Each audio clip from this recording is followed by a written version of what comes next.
imagine he's the guy in Dear White People who starts to find Drake. Not the one who calls the cops. I didn't figure out. I haven't finished season 1. Oh, right. No, I'm on the last episode. I'm on the last Dear White. It's crazy. Oh my god, you gotta watch it. Man, where they like look in the camera and like deconstruct Rainbow and Chain, that was like the best moment of the entire episode. They look straight in the camera and they're like, Quentin Tarantino, we know what you're doing. Anyway. So there's no Chads in the house. Here we go. First of all, Chad, God doesn't use the word faggot. God doesn't hate faggots. You do. I think God laughs every time you sing his name in praises. I think he laughs every time you say his name in Chicago.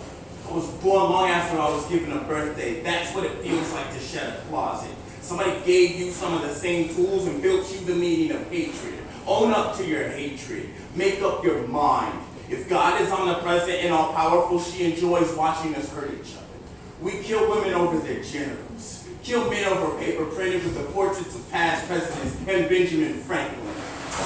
Steal from people, covet the objects owned by other people, sell alcohol to the already drunk, drive drunk, fuck our significant other's best friend, cheat on our cancer with a wife, run for president, have people find out that we cheated on our cancer with a wife while we were running for president, and then get really, really, really upset that you can't be president, especially considering who we actually elected.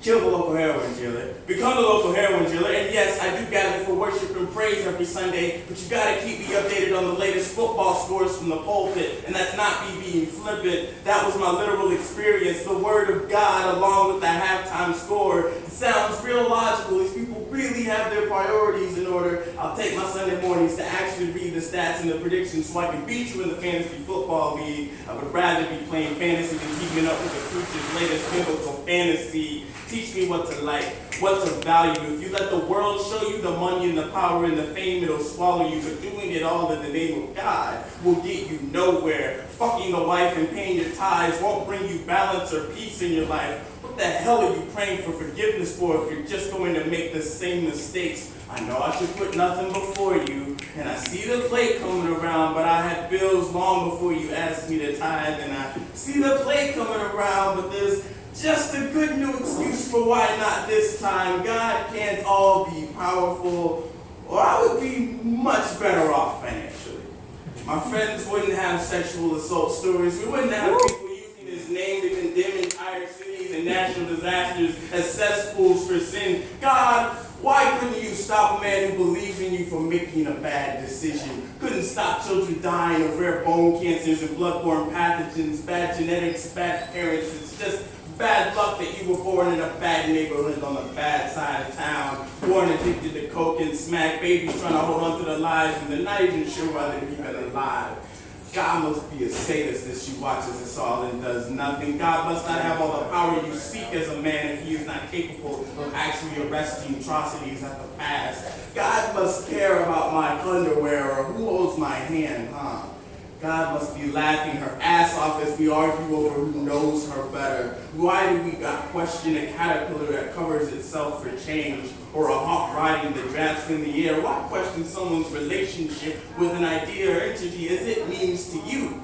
Isn't that a personal journey? One that you should aspire to better yourself and the world around you? What good comes from trashing a translation of a book? What comes from bashing your neighbor? What comes from bashing another name for your very God? What good comes from using your God to ignore your very real problems? Prayer will not heal your broken bone. Couldn't. Thoughts and prayers will not heal the PTSD rampant from the local terror attacks. Sunday school will not break a Nazi from his rhetoric. See, rules don't apply much when you see the enemy is human, not human.